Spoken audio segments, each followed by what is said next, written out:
Howdy. What's going on? Greetings, everyone. Spooky pals. Yeah. This is Two Girls, One Ghost. Two girls, one ghost. And we are your ghostesses. That is Corinne.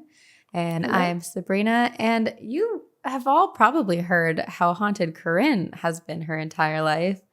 But now it's time to tell you about how Sabrina.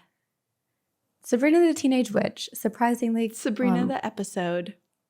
I guess every I'm not a time teenager I tell anymore. someone about our podcast and I say, oh, I do it with my friend Sabrina, everyone goes, oh, that is the perfect name for a podcast like yours. I'm like, I know. Sabrina has the best name to be telling ghost stories and to be a haunted person.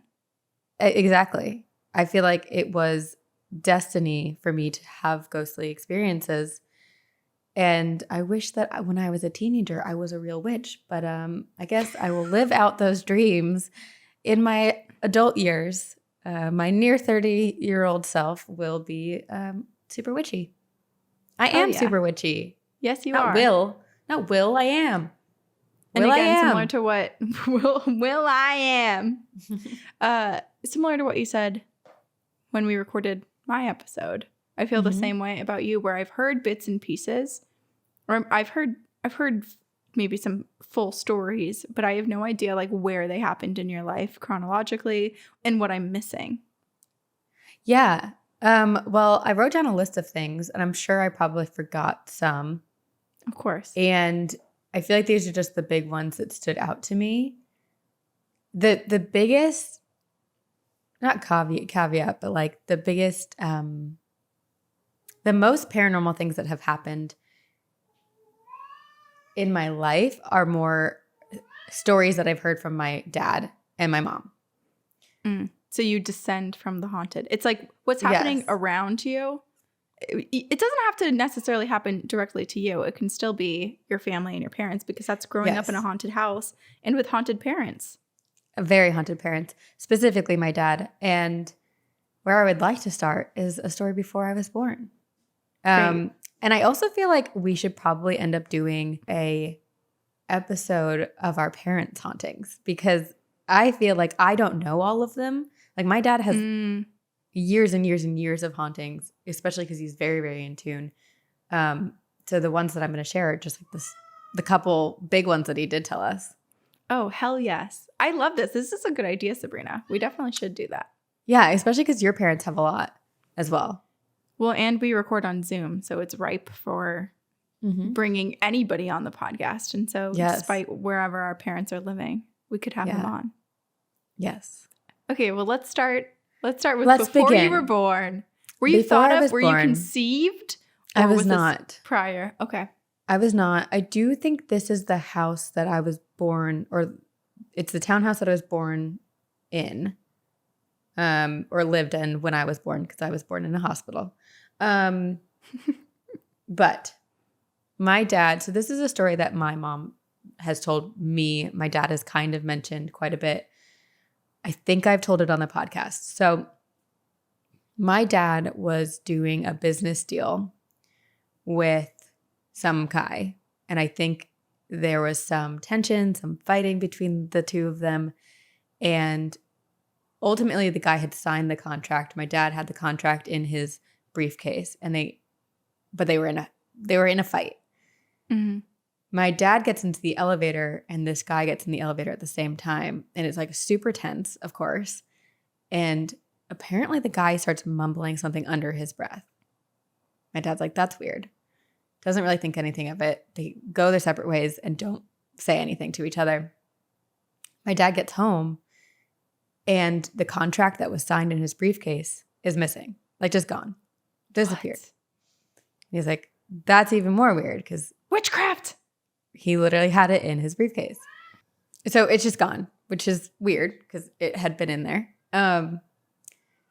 And again, he like calls his office. He's just like, do you guys have it? No one has it. They're like, okay, well, there's nothing we can do about it right now. We'll have to figure it out tomorrow. And then like things start to be really weird at home. And my mom even realized that like the pets were acting weird. The cats were like meowing a lot, and the dog was like kind of going crazy and barking a ton. And they couldn't get them to calm down. And I think in the middle of the night, they woke up to the pets going crazy, like screaming.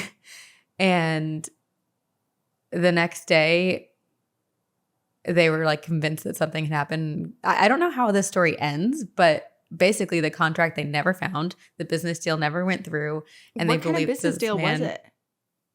I don't know.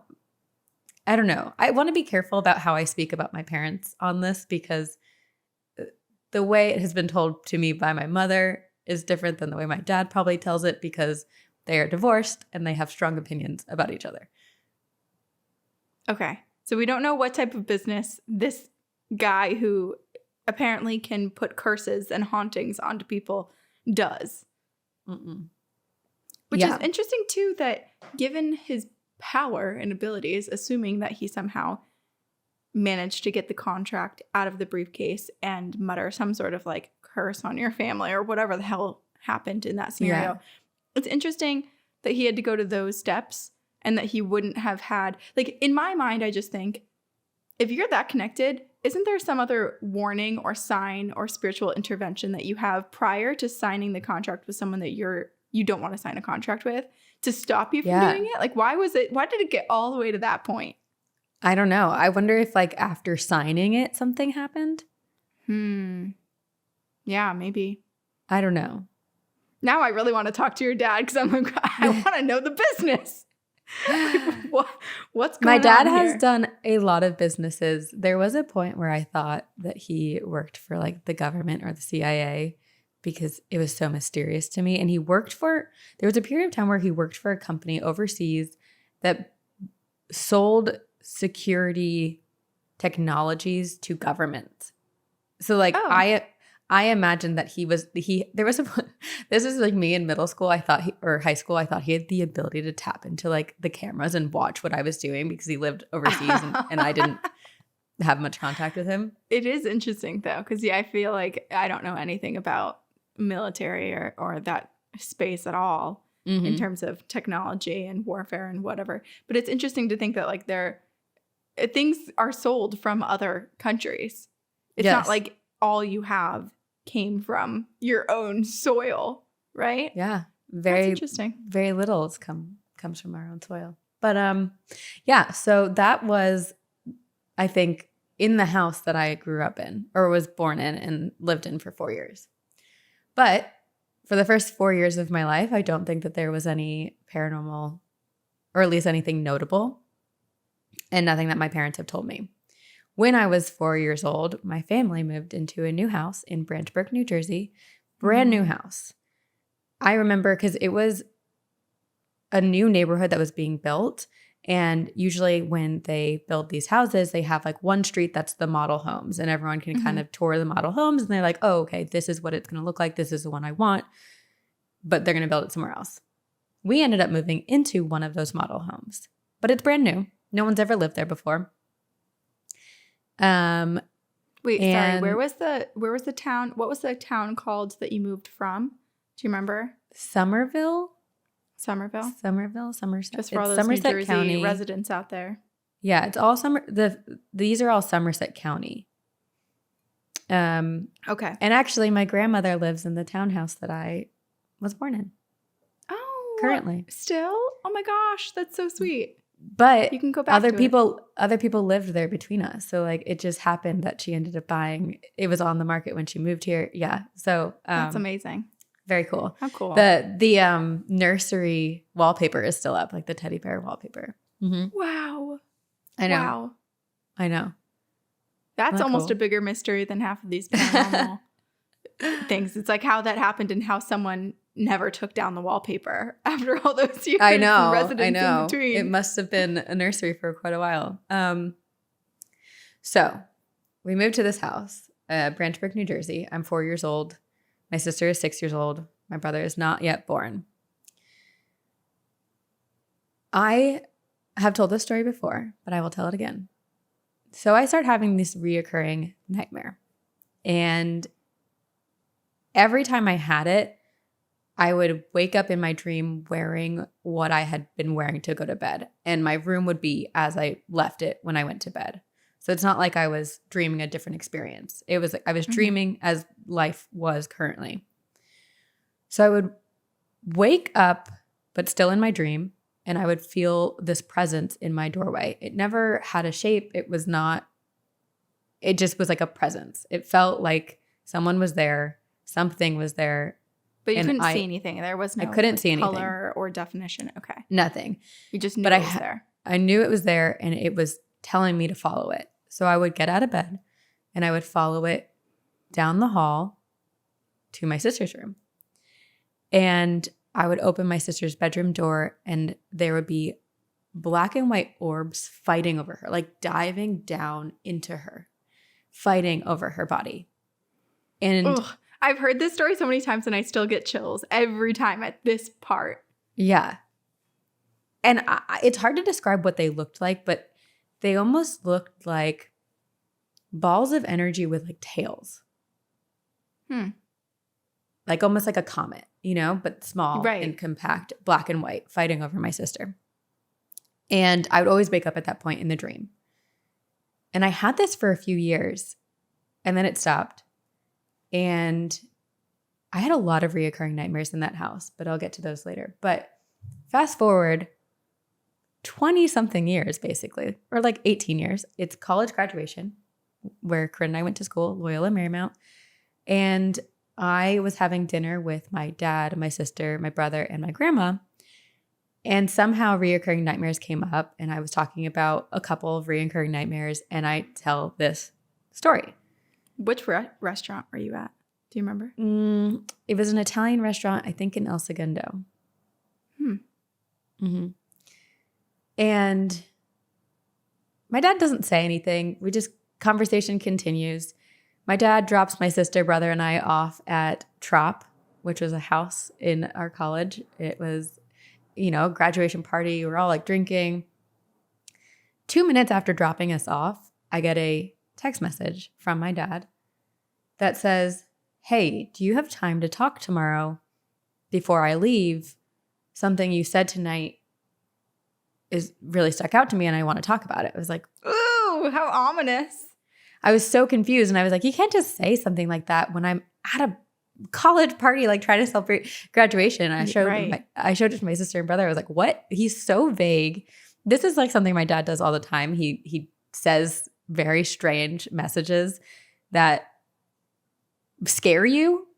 And then it ends up not being scary. Well, this one ends up being scary. But so I was like, what does that mean? Like, hello, yeah, I'll find time. But like, you can't just say that. I need more information. And he goes, that dream you talked about, it wasn't a dream. It happened in real life. And I was like, what dream? What are you talking about?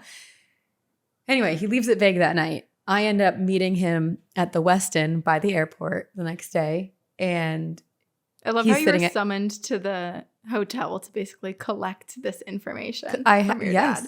It had to be in person, apparently. He's sitting at the hotel bar drinking a Bloody Mary, which is very appropriate for the story. And he goes on to tell me that when we first moved into this house, when I was 4, my sister was 6, he had fallen asleep on the couch one night and woke up to a really strange sound. He thought it was just the TV, so he turns the TV off. But he starts getting like this weird feeling. Like that feeling when someone's looking at you? Like I think that's how he felt.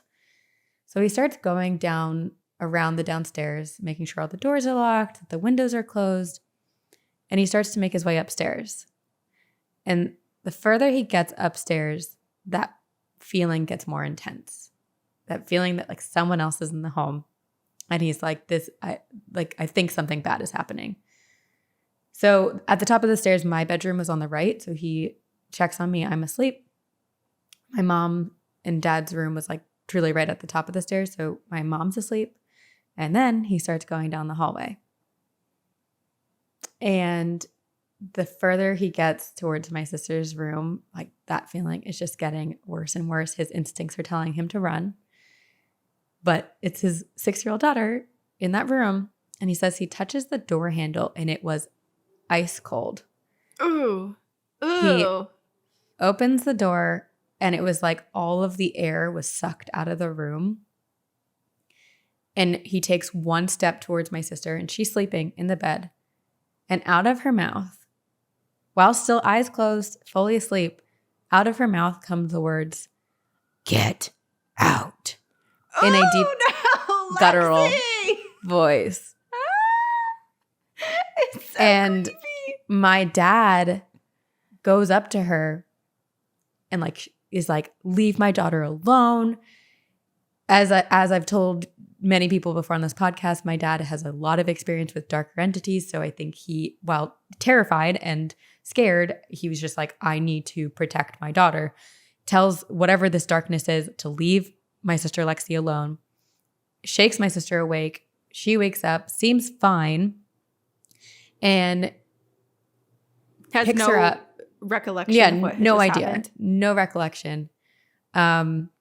Picks her up and turns, and I am apparently standing in the doorway. And he thought I was awake, but I'm sleepwalking. And he like brings me back to my room, basically takes my sister to their bedroom, and the next morning they call the priest and get the house blessed. Holy shit. Holy shit. It's so interesting too that when you woke up, you thought it was a dream. So you were in this like trance-like state. It's almost like you were trying to astral project and forgot to leave your body behind. And so your body just like kept going, and that was a sleepwalking situation. Yeah. Was Graham alive yet? No. That was a year before he was born. Your mom, did she wake up to anything? So apparently my dad told me he never told my mom this story. Like he never told her why. He probably thought it was going to really scare her.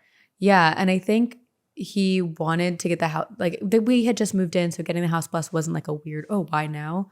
But I just had a realization. I wonder if the presence I felt in the doorway was my dad. Because like I said, remember he got up the stairs and checked on me first. Oh, interesting. Although he felt a presence too. But right? I think he felt the darkness. I think he felt the whatever dark demonic energy was trying to take over my sister. So in your in-between state, you feel your dad's presence, and then it's interesting that like he felt the darkness and was lured to it basically to check on you guys. And you didn't feel the darkness necessarily, but you could have maybe felt his presence. But you were able to see in your in-between state what was actually happening. Did you look at Lexi's good face? And evil? Not that I remember. Because I do wonder. I think it was distracting that these orbs were fighting over her body. Right. I know, but they're like, get out. I'm like, oh God, what was like, I just picture something laying over her and trying to, get comfortable in her skin, possess her. Oh, I hate that. I also just had a memory. It's interesting how like there's all these things and stories that happened obviously in my childhood that I didn't connect to everything, but my sister used to sleepwalk a lot. And apparently there was one night, and this is normal, like I don't think it's anything paranormal per se, but it does remind me of the scene in is it The Exorcist, where she sleepwalks and then in the middle of the party pees on the floor. Or she's like possessed and she like pees on the floor in front of everyone. Yes, it's The Exorcist.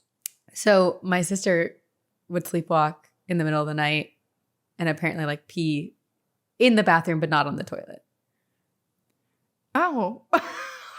And I don't know if that happened once and I don't think it's necessarily paranormal, but like now my mind is just connecting it to that. At least she got to the bathroom, She wasn't a closet peer. That's true. But yeah, so after that experience. Gonna listen to this and be like, that wasn't even paranormal. Why did you tell that story about me? She was young. She's not going to listen to this anyway. But after that, so we believe that the house was blessed, or we know the house was blessed, and we believe that whatever darkness was there was like sent to the basement.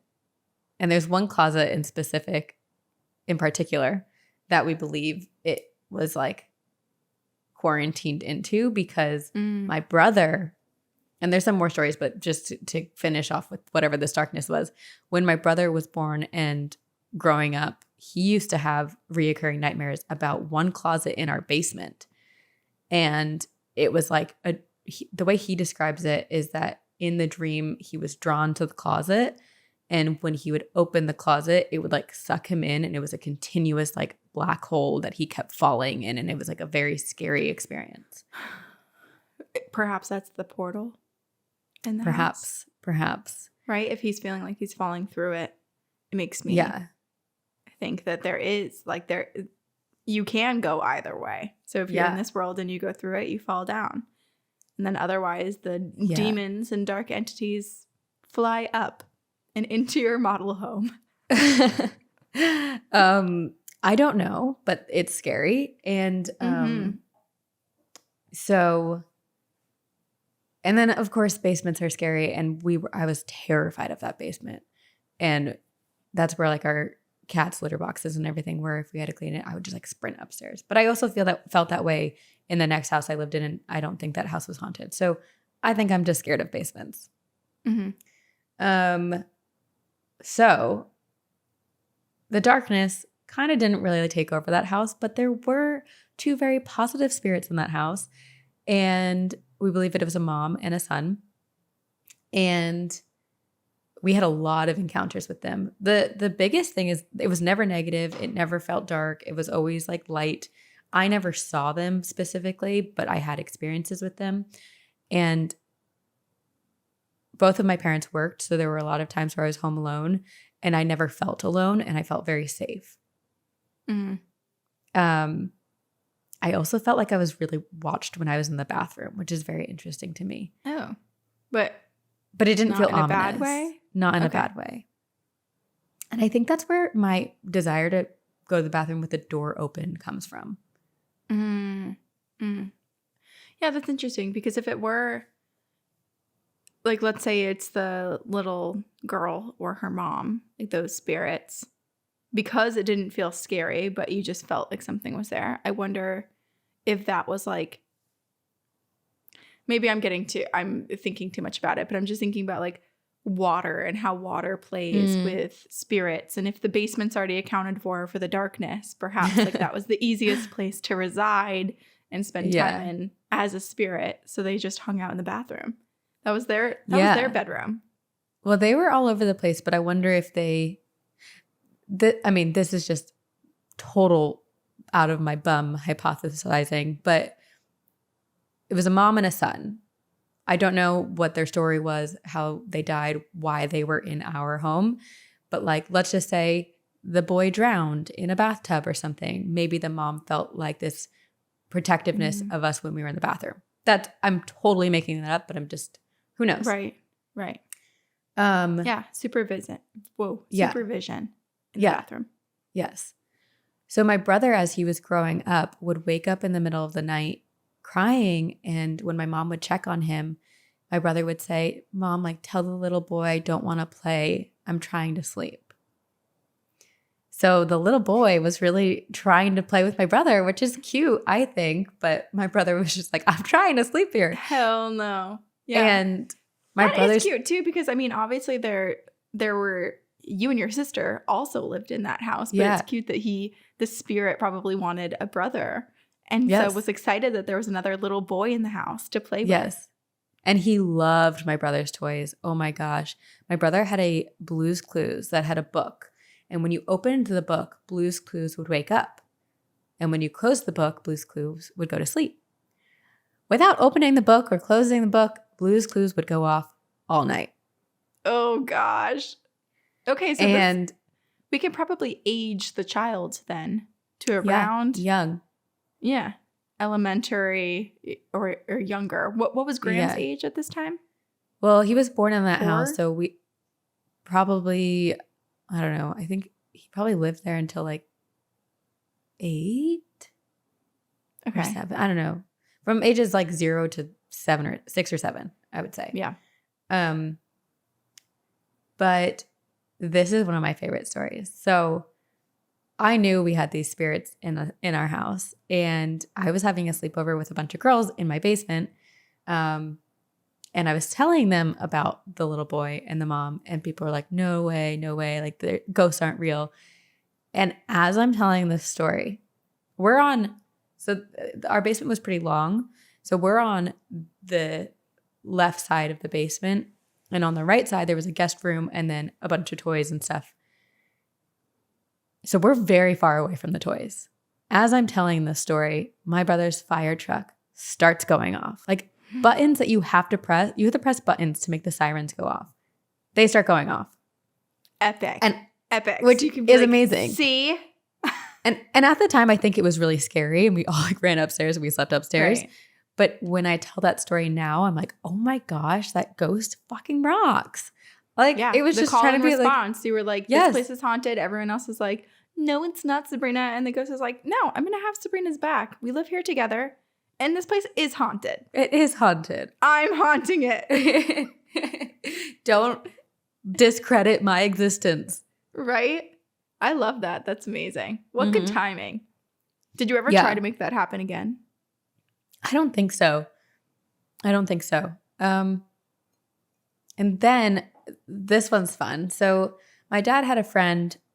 Her name's Portia. She was incredibly in tune. She's the type of person who goes to a casino and knows what slot machine's going to win and like goes up to it. Like she just has this intuition and ability and sight of the paranormal. And we had her and her husband and I think other people over at our house. And my cousins were there. And so the coolest part about this house is like the upstairs had this, it's not a balcony, but like it overlooked the living room.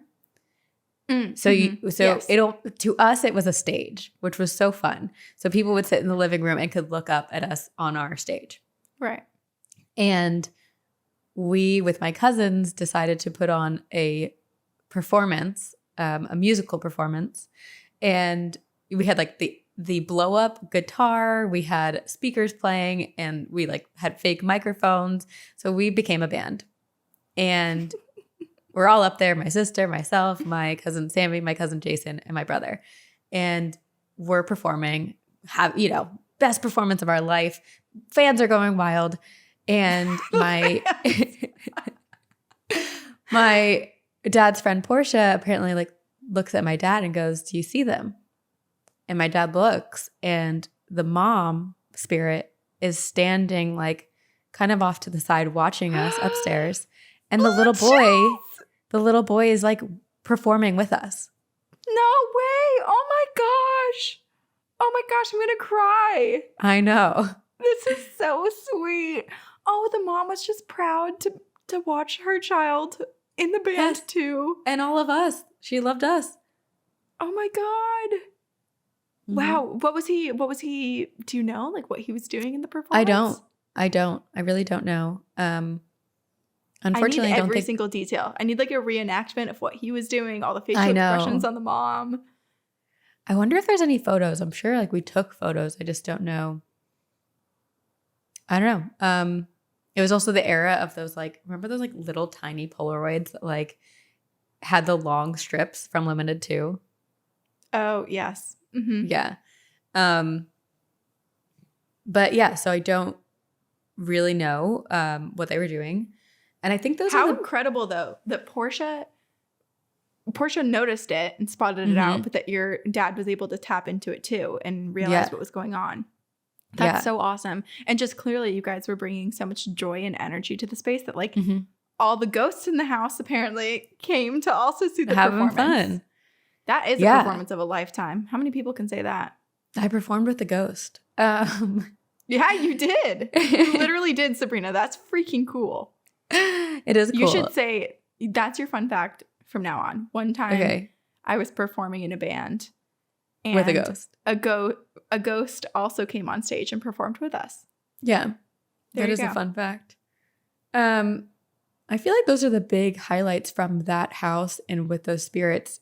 Recently, my mom did a psychic reading, and the guy said, so my mom, before my sister was born, had a miscarriage, and she apparently used to dream of like a little boy, and she very much believed it was the son that she never had. And in this psychic reading, the man had told her that the little boy was still like very much in her life. His spirit was there. And so my mom wondered if the little boy at this house was her son, but then I wouldn't understand who the mom was in the experiences that we had, unless it was like a past relative of ours who was watching over the son that my mom miscarried. Yeah. I don't know. Yeah, it could have been a relative. Yeah. So I don't know. And then that would kind of make sense why these two spirits were with us in this home. But then I don't know why they didn't come with us. Yeah, that's a good point too. I was also going to say, like, we don't know anything about anything, right? When it comes to the spiritual world, we can just theorize and guess based on our experiences and what we've heard. But now I'm thinking, okay, so we know about traveling souls, right? Where like there's a few people, maybe in your family, one of your best friends, your favorite boss at work, like your dog could potentially be a traveling soul with you and go into the next life with you. Yeah. I'm curious if perhaps the mom is a traveling soul. Maybe that mom, the son, or the little boy ghost are traveling souls with your family unit or you or your mom or something. And perhaps that woman who was presenting as an older woman at the time, because that's how she chose to after her past life, what if she is now your future daughter? You know? Interesting. Like, who knows? Can spirits just like, right? Because that's a big question I have. Because if we've heard so many stories about people who, and even your tarot card reading recently, the person said that they saw your grandmother with your future daughter on her lap. And there's a lot of people who also remember, like kids remember choosing their parents. Other people remember seeing young children and then that realizing when their child is 4 years old that spirit that they saw was their child. Yeah. All of those scenarios. So it's like, when does that transition happen between a spirit choosing to look like they're 80 or 57 or however old they choose to then presenting as a small child, should we go the reincarnation route and the children or the souls are? See, this is big why questions. I want to be on the advisory board of the paranormal world so I can answer all these questions. We should write that TV show with the comedy. I love it. It's kind of like Good Place. So we don't really know who those spirits were, but when we moved, we never really had experiences with them again.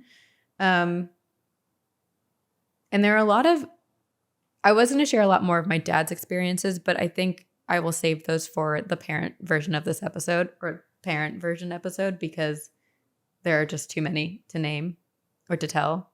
I will say, okay, the one I will tell, because this is really fascinating. My dad, so it's funny, my parents are divorced and my mom used to say that my dad was possessed and that he was like battling with demons and stuff. And I was always like, okay, mom, like you just don't like him because things did not work out. But recently, I did find out that this is not a lie. Apparently, when my parents were married, my dad used to speak a different language in his sleep. And it did seem like he was truly battling with a demon, like something dark was happening. His current wife has confirmed that he does speak another language in his sleep. And my dad, he's from Pakistan. He kind of has lived all over the place, but he doesn't know any other languages. Unless he is in the CIA and he's been lying to us our whole life. I don't know. But as far as we know, he does not know any other languages. He has said he does not know any other languages. And so apparently this language that he's speaking it doesn't sound like anything anyone knows. His current wife is from Lithuania, like she knows some languages. It seems very old. My dad has done a past life regression hypnosis, and in it was confirmed that a past life of his, who was not a great person, I think he was almost like a tax collector of some kind, and he stole a lot of money from people. He was a bit rough and mean and possibly killed some people in this past life. Apparently, this past life is trying to take over my dad's current life. And that is the battle that my dad is having. It makes me wonder about the language that's being spoken, though. Right? I know. Because if it's old, like I'm almost wondering if just as there are demonic entities that maybe like battle over and try to possess people, what if there are good entities that also possess people and we just don't know it? And that's that sort of like ancient language that's coming out to defend your dad's current life. Like maybe he has some really ancient guardian that's like they're battling in whatever language they speak with this past life. That's a nice theory, but I don't think it's a good thing, because my dad even said that, so he went to the past life regression with a friend of his. And when whoever was running the regression was trying to access my dad's past lives, his friend said that his entire demeanor changed. Like he went from sitting like my dad to like evil, like dark. Ooh. His whole presence was like intimidating. Yeah. Oh, I just got chills thinking about it. Me too. Yeah. So we don't know what's going on with my dad. I'm sure he has more he could speak to about that regression. And I think he like knows the name and he's done some research. Like he was able to find this person. I don't know. So I'll have to get some clarity on that. Right. And I wonder if your dad is open to, I mean, it sounds like he obviously believes in the paranormal. Very much so. He's aware of the paranormal and he's seeking information out. But I wonder once he has that information, what his plan is. Like, does he want to rid himself of this past life who's trying to move forward? Is he just trying to learn about it? Also, can you rid yourself of that? Like, if it's a part of your soul? Well, maybe, I don't know. Can you just push it down?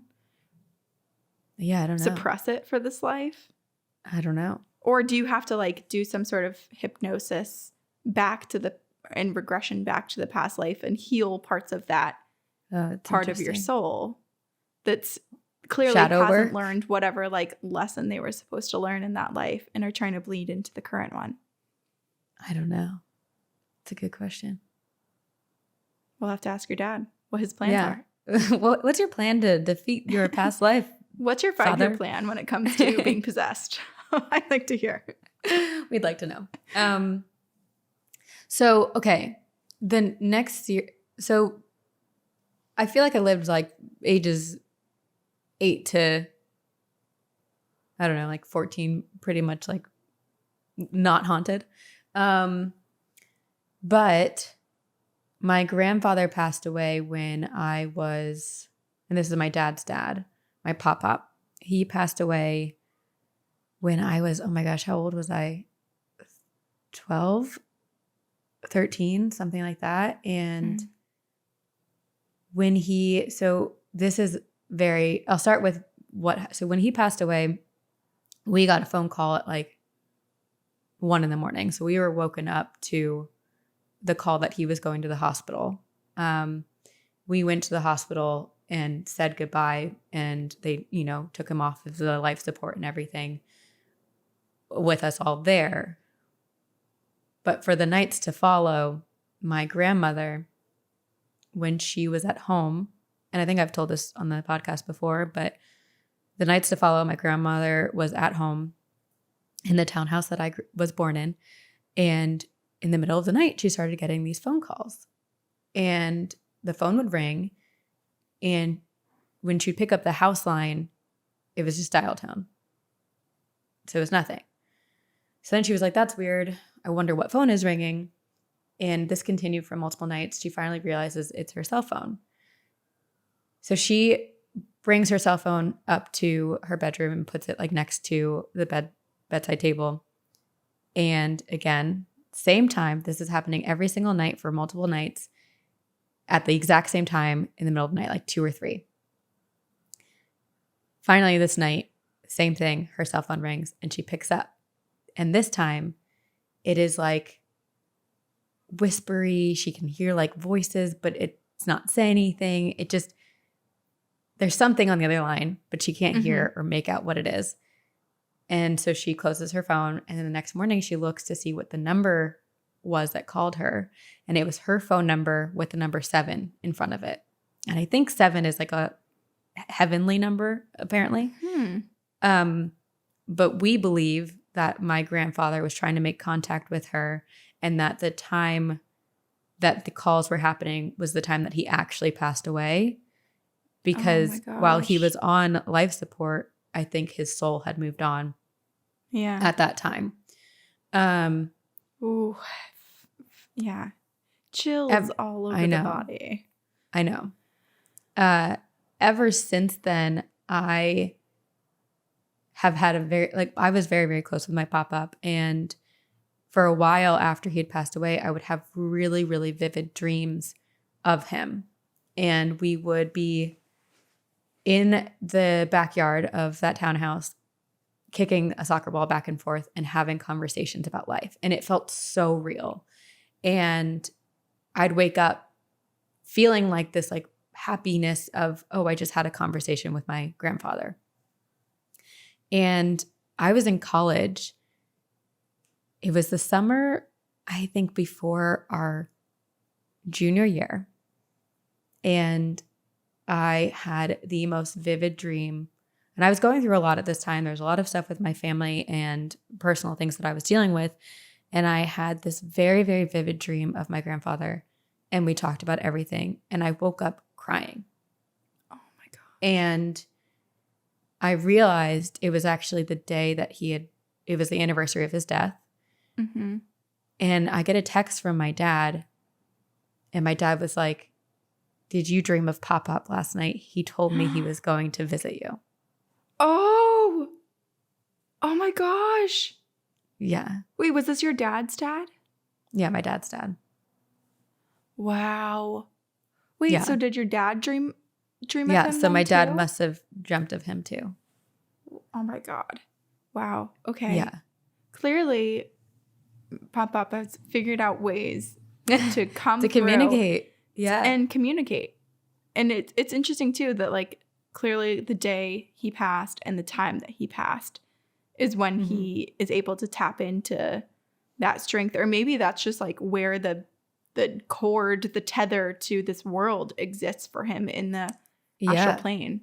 And that's when he's able to come through and find people to chat with. Yeah. That's so sweet though that he knew that he needed to visit you. And he was like, okay, I'm putting on my grandpa hat and I'm here to listen to my granddaughter because she's going through things and she needs some extra support. Yeah. And I really don't think I've had dreams of him since. So it's been quite a long time. It makes me sad. Like I do. Oh, are you okay? Sorry. No, I'm just so bright on the video and I don't know why. So I thought it was that like, bright to me. Okay. Maybe it's just my view. Yeah, and I like, I really miss him, and I think I often ask for him to visit me, but he has not since. Have you tried asking on the day that he passed?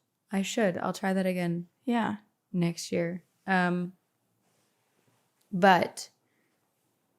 trying to think the order. Oh, there's so many stories. There was also, okay, so this is not to do with my grandfather, but before we moved from Branchburg to the Skillman, Princeton area, we were looking at a bunch of houses, and I've told this story as well, but there was one house that was beautiful, also brand new. It was like walking distance from my high school. So it was like, oh, this would be perfect. Yeah. My sister also went there too. But we went to see it multiple times, and there was just something off about that place. And my dad was living overseas, so he wasn't with us the first few times we saw it.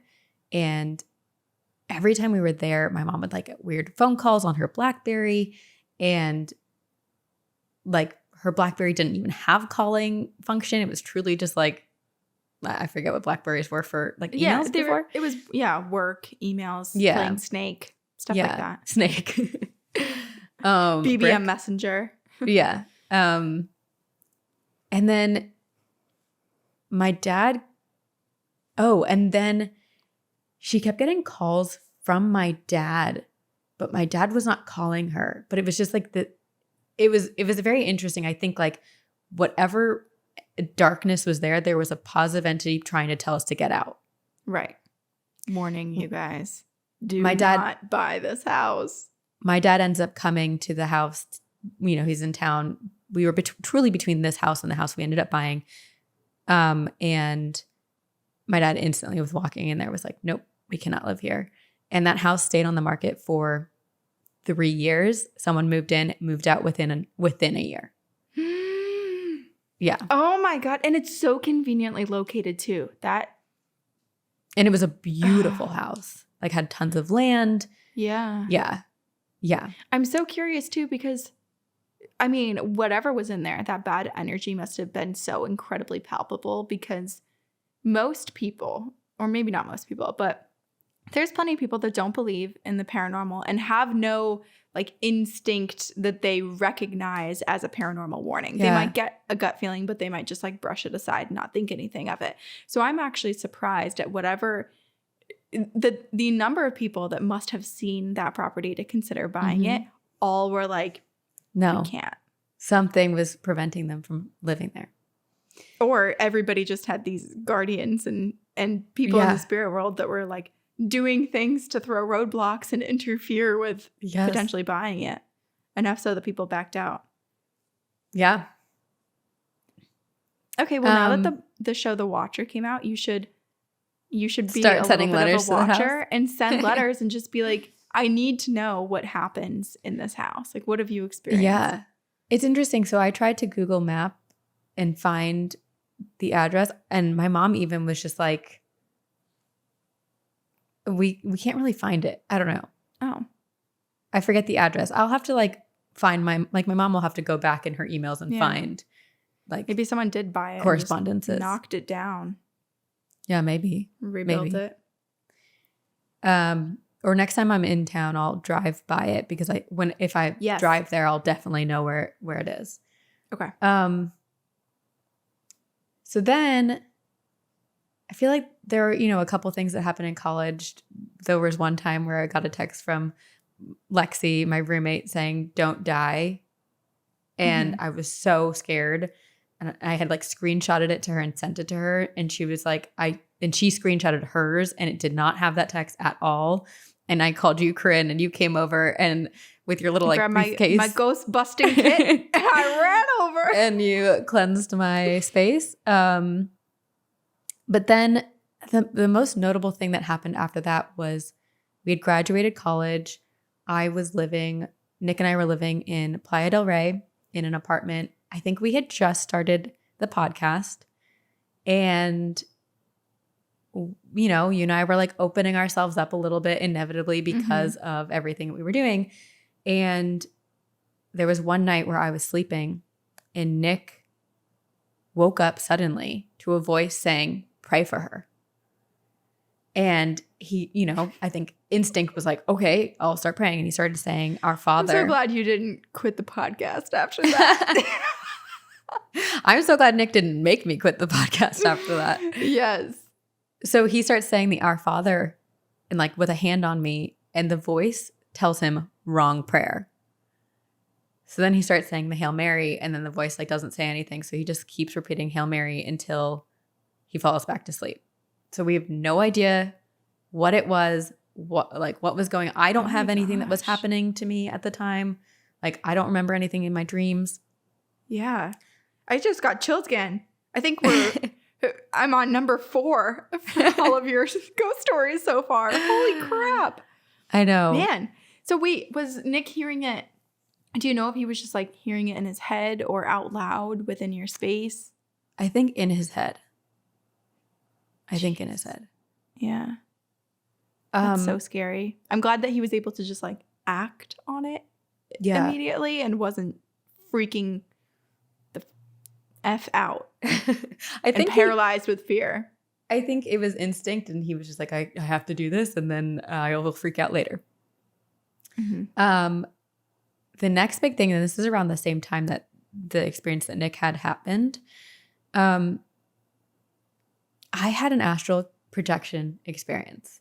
And I think I've always been in the dreamscape world. My paranormal experiences often are in that realm, but this is one there I know I left my body and I witnessed it all. So I was sleeping one night and I don't think anything was different. I didn't like say, oh, I want to project tonight. Mm-hmm. I physically left my body and I saw myself sleeping in bed and I felt like someone was out in the living room. So I walked out, like my astral self walked out to the living room and there's this woman with curly dark hair. I swear I would recognize her if I saw her on the street. She's sitting there and she's like, hi. And I was like, hi, what's up? And like she basically was like, sit down. And like we talked and had a very long conversation. I don't remember all the details. I'm sure on the podcast when it happened, I talked more about what our conversation was. Mm-hmm. But I think it was a little bit about the fact that I can access this world. And she was telling me the rules of the world and weren't you sitting on a red couch? I was sitting on the couch in my living room. Like it was very much in the space that I lived in. And she was like, let me show you. Like, let me show you around the astral plane. And she took me out into the hallway and we start walking down the hallway. And I think we talked for like, in dream world, it felt like 20 to 30 minutes. I don't know how long it was in real world. But she starts taking me down the hallway.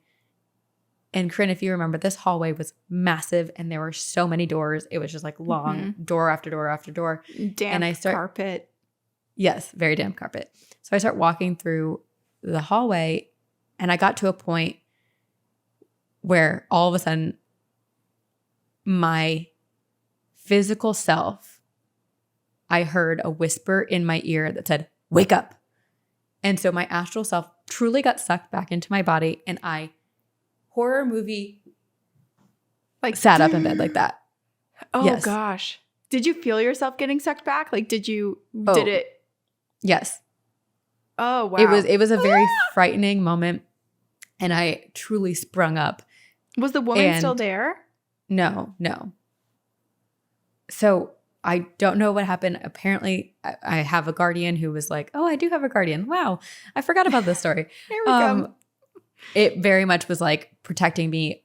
I think we've talked about before how in the astral plane, perhaps there's dark entities waiting for people's souls to leave their bodies so that they can take over. So maybe there was a darkness there which also now makes me think that perhaps the night that Nick was praying over me, I don't remember it, but maybe perhaps I was astral projecting and Nick praying for me was trying to bring me back to my body. Yeah, what if it's that same voice that called you back? Oh, that also told Nick. I don't know. And also, correct me if I'm wrong, and maybe this is just a habit of Leia's, regardless of where you live, but I remember Leia escaping that apartment quite a few times, and you guys going into the yard and trying to collect her. Was there something she was afraid of there? Oh, no, she still does that. She likes the outdoors. Oh my God, there was one time where she truly, it was the most shocking thing I've ever seen, but also hilarious. She chased a squirrel out, like she saw a squirrel and like truly sprinted outside and chased it up a tree, like 10 feet up, climbing the tree. I was like, I have never seen, wow, the agility of Leia. I didn't even know she had it in her. I know, because she doesn't get to practice it. It just happens. She just taps into that ability. You should get a leash for her. My cousin Mallory, who lives in LA, walks her cat Frank, who's like one of those ugly cat looking ones. Oh, cute. You should walk Leia around the block. I do have a leash, but I think she's too scared of people. We have a fenced off backyard, so I'll go out there with her and she just rolls around in the grass and it's very cute. And then I call her and she comes running back in. Well, that's good. Okay. So she's listening to you now. She is. But wow, holy crap. I mean, I want you now over the next year to try to tap into this astral projection ability that you clearly have and that someone in the astral plane told you, you have this ability. You can do this. You can come here. So I feel like it would be scary, especially with that, like how the way it ended. I haven't done it since, so I don't know. Yeah. Makes me wonder too, is it, I guess we don't know exactly how you're supposed to protect yourself before going into the astral plane. But you might in your new apartment, well, not a new apartment, but new to you guys. Nick is walking by, but in case anyone is watching on video, we've had a few people comment and say, did anyone see that shadow? I'm like, I'm pretty sure it's Nick. It's Nick. Walking by in the reflection of your pictures. But I'm just curious, like, if that darkness only existed in that apartment, or if it's just the astral plane in general, something is always kind of like lurking and near and maybe knows that you are astral projecting, or that you might, like, I wonder if there's some sort of like light that goes up in the space that's like, here's a fresh body, come try to steal it. A fresh body. Oh, scary. I don't know. I will let you know if I ever experience that again. I think there's part of me that wants to explore that, but then another part of me is very scared. So maybe one day. Yeah. I think I just have a couple more experiences. So this other very notable one to me, my grandma, when she passed away, again, this is interesting. This actually happened moments before we recorded an episode. So I remember coming on to we recorded it truly fresh after it had happened. I forget what episode it was. It was an episode about cemeteries, I believe. I don't know. But my grandma had passed away on a Sunday, I believe, and I was going to fly back on Thursday for her funeral, and this happened on Wednesday of that week. And I was coming home from work, and I was walking into the front gate of my place, and I heard a woman behind me on her bike with her groceries, elderly woman. And so I hold the gate open for her, and she comes in, and she was like, "Thank you so much. That's very nice of you." And usually that's where it would end, right? Like if you hold a gate open for someone or door open, it's just like, "Thank you." And then you move on.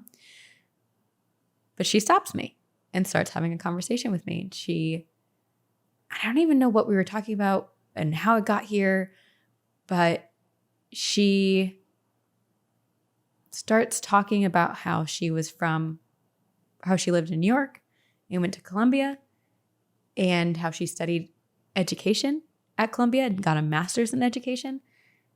And my grandma also went to Columbia and studied education, got a master's in education. And so I stop her and I tell her that. And she goes, "What was your grandmother's name?" Or "What's your grandmother's name?" And I told her, Ermelinda Deanna. And she was like, "Oh, it's so many years ago, but like it was a very small program. Like I wonder if I knew her." And there weren't that many women who went on to receive such degrees at that time either. No. And I think I confirmed with my mom that it was the timing was very similar. And I had this feeling of like my grandmother was giving me this as a message. And I tell this woman, like, my grandmother actually just passed away. And she was like, "Oh, I'm so sorry." We had a long conversation, and we parted ways. And I just had this like feeling of my grandmother being there, and it was calming. It was happy. It was peaceful. And I think I just had this feeling of like, she's just trying to tell me she's okay. Mm-hmm. And I truly walked into my specific apartment building, and all of the lights dimmed to complete darkness and came back on. And I was like, "I love you, Nana. Like, thank you for giving me that message." And I just had this calmness and peacefulness just wash over me. And it was the most, like, while I think you can tell that story and people are like, "Oh, like maybe you're just taking what you want from it," I just knew. I 100% knew that it was my grandma telling me she's okay. I don't think you're taking what you want from it. What are the chances that someone... Yes, I agree. I mean, you probably have a better chance of winning the lottery than finding someone who was in your grandma's program, like at that exact time. Yeah. And then having a clear electrical interference, whether or not it was the building or not, however it was timing timed. of it. Yeah. Because I still believe that sometimes like spirits might know that there is something that's going to happen and just times it and pushes you to be in that spot in that moment to take it as a sign. Yes. It was a sign. Chills And again, I had like Sabrina. tears in my eyes because I was like, this, I knew. Yeah, it was amazing. The last couple experiences, I'm just going to, I had a lot more. I'm just going to share a couple. So our friend Olivia passed away. I think it was 3 years ago now. And I have had quite a few experiences with her. I'll share just maybe 2. One of them was quite a while after she had passed away, and I was just having a dream, and the dream had nothing to do with anything. It was just a dream. And truly, a door opens and Olivia comes out, and my entire dream paused. It's almost as if like everything paused except for Olivia and I. And because there's some workers in the astral plane that are doing a little dance and making your dream. And then she interrupted. She walked onto the sound stage. Yes. And she truly said, she goes, oh, I just wanted to stop by. Like, I can't stay long, but I just want to stop by, say hi. And it was very much in Olivia's, like how she is, like it was her personality. And it was almost as if she was in the astral plane. She saw that I was in the astral plane, was like, I'm going to stop by real quick, but I'm on my way to do something else. And then truly, like, we had this like very brief interaction. She was like, I love you. And then she left and my dream resumed. Which is so, oh my gosh. I remember when you texted me this or called me and told me. There was something else she said right at the end too. Oh, there like was a specific string of, tell everyone I'm okay. I think she said, tell everyone I'm okay and not to worry. Yeah. And then she left. Right. Which our friend group of girls that Olivia was a part of and that we were a part of, we're extremely close in college. Yeah. Everyone's still friends. And so Olivia's passing was really, really tough on everybody. And then, of course, we have a couple friends in our friend group that were her very, roommates very and best friends throughout that whole time. So I like that she found ways to come through to the people that she could connect with to give those messages for the group. Yeah. I mean, when we had that reading with Conchetta Bertoldi, we had asked her, and we cut this out of the episode, but we had asked her if she could communicate with Olivia. And Olivia kept giving, apparently, like, Conchetta was like, I keep seeing the number 30. Like, was she 30 years old? And we were like, no. Like, we don't really know what 30 could be. And then as she kept telling us things, she was like, I'm sorry, I have to, like, she's really giving me this number. And she goes, maybe it's 3. And until she said the number 3, Olivia kept telling her this number, like kept making sure she needed to get that message to us. And we had a group of friends, her close group of friends, they called themselves LG3 because that was their initials. And you and I were like, oh my gosh, she's trying to like get a message to them.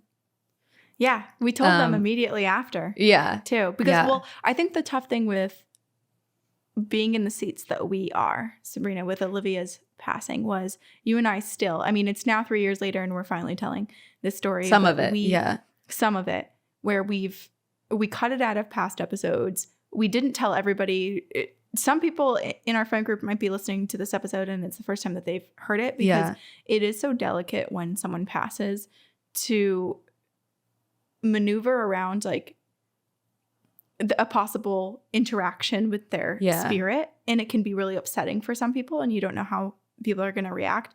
So I remember after we talked to Conchetta, you and I were kind of like grappling with, okay, Liv came through and she wants us to tell the other LGs as part of the LG3. Clearly, like the reading was not at all about like, hi, Corinne, hi, Sabrina. Yeah, it was about great. them. You're here. Help me get to my 2 best friends in the group.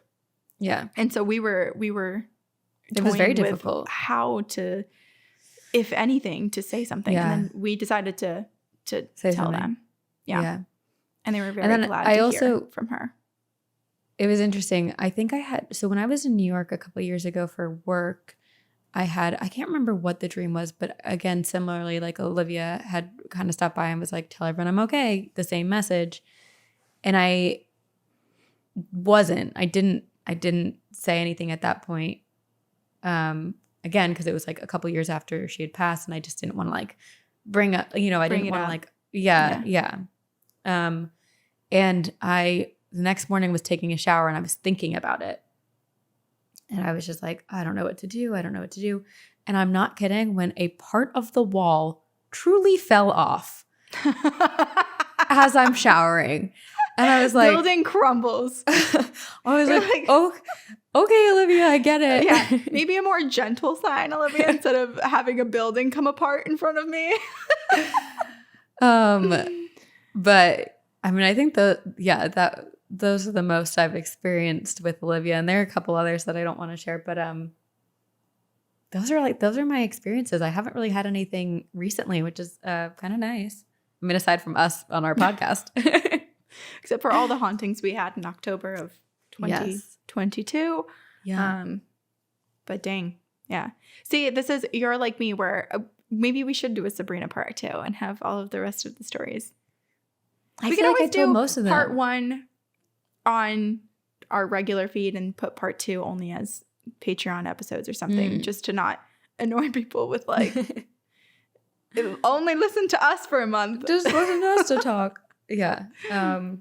But yeah, those are like all my big experiences. I will definitely collect my parents' experiences because they have so many. We'll do the parent episode. Yes. Dang. Wow. But thanks Okay, for so I'd listening.